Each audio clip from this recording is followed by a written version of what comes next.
जय जय श्री राधे दोस्तों। आज की यह लीला कथा सुनने के पश्चात आपके रोंगटे खड़े हो जाएंगे, आपकी आंखों से आंसू नहीं रुक पाएंगे। साथ ही साथ लड्डू गोपाल जी के प्रति आपके मन में श्रद्धा और विश्वास इतना अटूट हो जाएगा कि चाहे पूरी दुनिया में कोई लड्डू गोपाल के बारे में कुछ भी कहे, आपका विश्वास कभी भी डगमगाएगा नहीं। आप ठाकुर जी के साथ इस तरह से जुड़ जाओगे कि लाख परेशानी आने के बाद भी आपका विश्वास अटूट रहेगा। इस लीला कथा को अंत तक अवश्य सुनिएगा। आज की जो यह लीला कथा है, यह फरीदाबाद की रहने वाली मधु जी की है। मधु जी कहती है कि मेरी शादी के बाद मैंने 2 बेटियों को जन्म दिया। मेरा कोई बेटा नहीं था। फरीदाबाद में मेरे पति जॉब करते थे, मैं उन्हीं के साथ रहती हूँ। हम एक फ्लैट में रहते हैं और बेटा ना होने के कारण हम बिल्कुल भी परेशान नहीं थे, क्योंकि मैं अपने घर में लड्डू गोपाल की सेवा करती हूँ और उन्हीं को अपना बेटा मानती हूँ। वो ठाकुर जी हैं, सृष्टि के पालनहार, और मेरे घर में सेवा लेने आए हैं।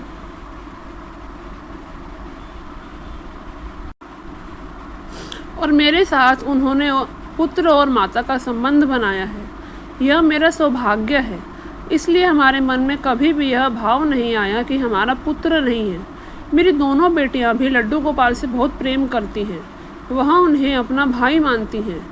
रक्षाबंधन हो या भैया दूज, वो बहुत ही प्रेम के साथ लड्डू गोपाल के साथ दोनों त्यौहार मनाती हैं। जैसे एक भाई अपनी बहन की रक्षा करता है, जैसे एक भाई अपनी बहन की खुशियों के लिए उसकी हर बात को मानता है, उसी प्रकार ठाकुर जी ने हमेशा मेरी बेटियों का साथ दिया है। मेरी बेटियां पढ़ लिख कर ठाकुर जी की कृपा से जॉब करती हैं और अब मेरी बड़ी बेटी की शादी होने वाली है। मधु जी कहती हैं कि यह लीला कथा ज़्यादा पुरानी नहीं है, 2024 की है। 2024 में जून का महीना ही था। नवंबर में मेरी बड़ी बेटी की शादी तय हो चुकी थी, यानी नवंबर में 26 नवंबर को मेरी बेटी की शादी की तिथि निकली थी।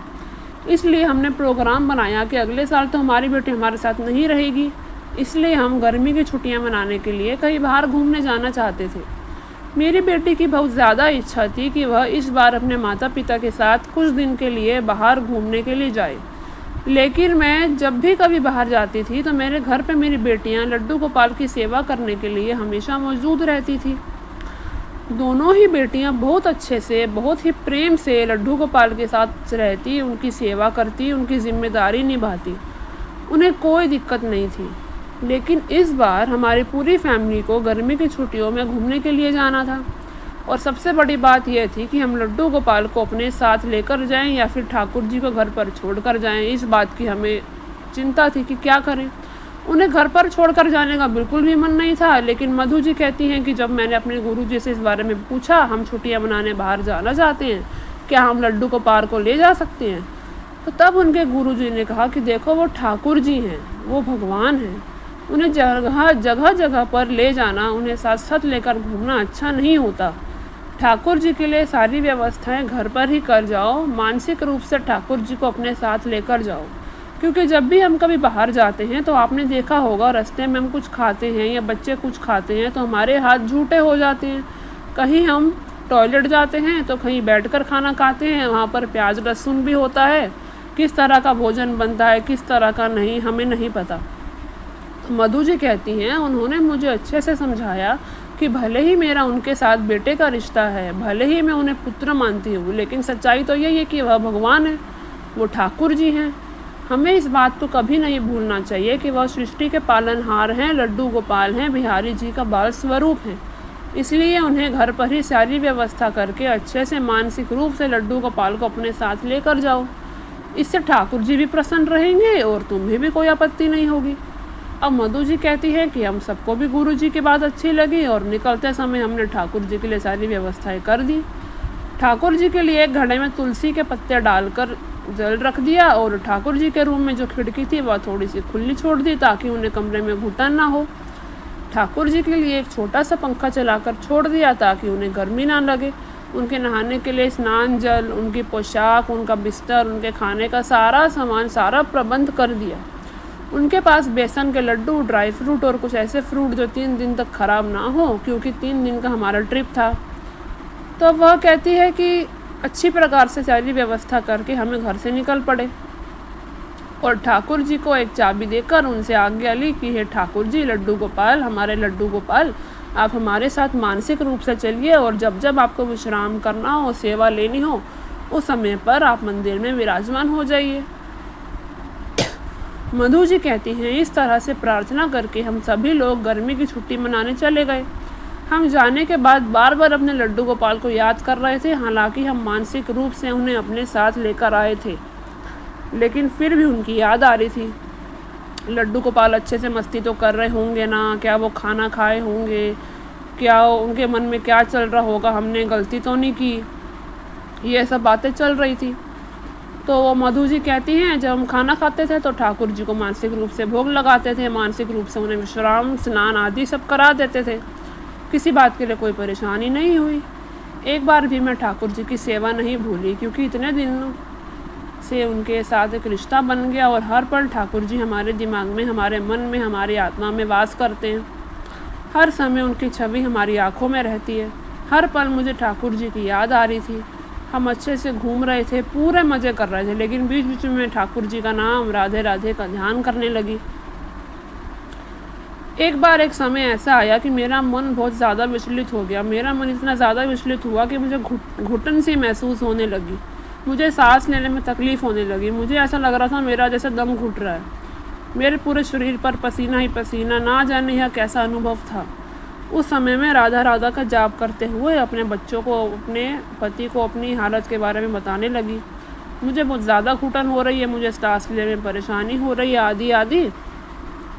यह बात सुनकर सब घबरा गए। मधु जी कहती हैं कि मेरे हस्बैंड ने आसपास के लोगों से पूछा और एक हॉस्पिटल में मुझे लेकर गए।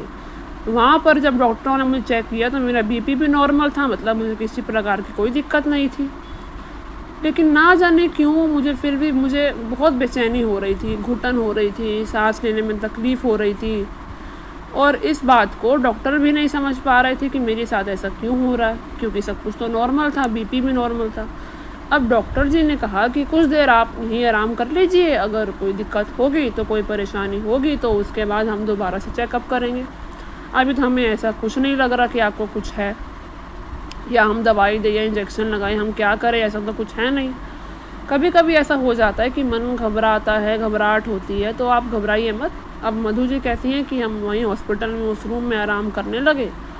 अचानक से मेरे हस्बैंड के पास हमारे फरीदाबाद से जो हमारे पड़ोसी हैं उनका कॉल आया, और कॉल पर जो उन्होंने बात कही वो सुन के तो हमारे पैरों के नीचे से ज़मीन ही निकल गई। मधु जी कहती हैं कि उन्होंने हमें बताया कि उनके खिड़की से, तुम्हारे घर की खिड़की से धुआं बाहर आ रहा है, ऐसा लगता है तुम्हारे रूम में आग लग गई है, जिसके कारण बहुत तेज़ धुआं कमरे से बाहर आ रहा है। हमने जाकर चेक किया तो तुम्हारे घर का लॉक लगा हुआ था। मधु जी कहती हैं मेरे हस्बैंड के पास जब कॉल आया तो सुबह का समय था, करीब 6:30 बज रहे होंगे सुबह के, और उस समय हमें कॉल आया। धुआं हो गया था पूरे घर में। जब पड़ोसियों ने जाकर चेक किया तो हमारा लॉक लगा हुआ था, इस वजह से कोई अंदर जाकर देख नहीं पाया। यह बात सुनते ही तो हमारी हालत ख़राब हो गई, हम बहुत घबरा गए, क्योंकि हमने जो मेरी बेटी की शादी के लिए सामान था, कपड़ा वगैरह था, सब उसी रूम में रख दिया था जिस रूम में हमारे ठाकुर जी का मंदिर है। उसी रूम में हमारी बेटी की शादी का सारा सामान, जैसे कि कपड़े वगैरह, बर्तन, बहुत सारी चीज़ें होती हैं जो माँ बाप को अपनी बेटी की शादी में देनी होती हैं, सब उसी में था।